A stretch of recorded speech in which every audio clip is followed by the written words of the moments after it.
You're not happy about this. I'm happy about this.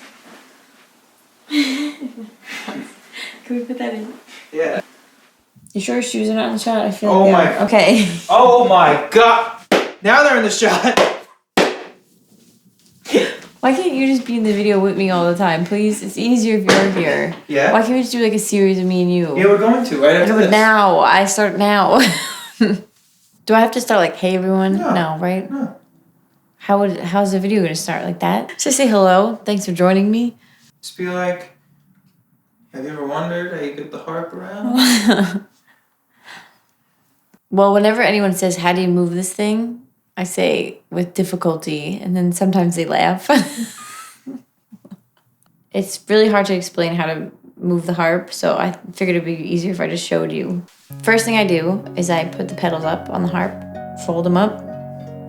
I make sure the column protector is on. I put the bass on this side first. Make sure the buckles are strapped closed.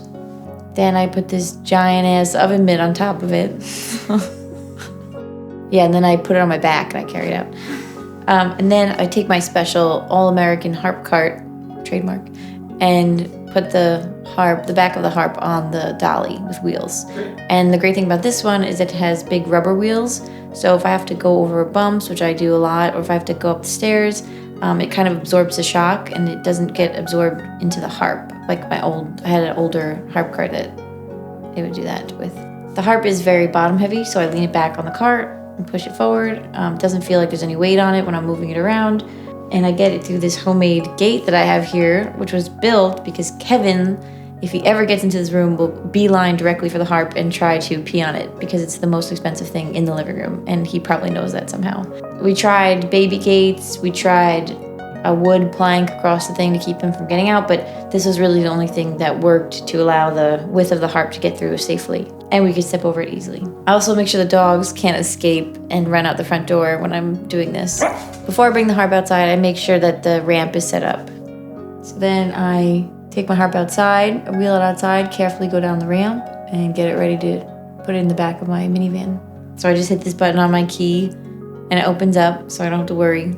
I have my hands full with the harp. And then I kind of wing it. I kind of just like push it over and use my brute strength to get it in. And I have this mattress pad, right? I have a mattress pad in the back of my minivan that I unfold, and I make sure that the harp is safe and secure, and there's padding on the bottom. I shopped around for a while to find the best harpmobile, and what I found was the Dodge Caravan 2015. I think it's like SEEX. Works the best for me. I make sure everything's buckled in, the harp's safe and ready to go, and then I drive to my gig. Then I have to unload it, and then I have to unpack everything at the gig, and then I gotta do it all again later.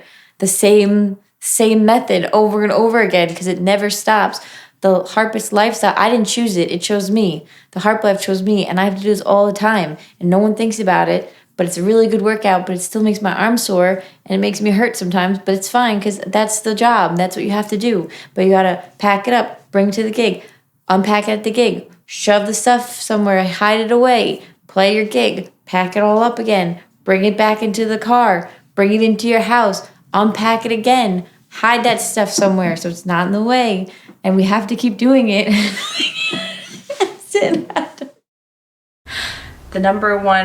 The most important rule is make sure Kevin doesn't get out.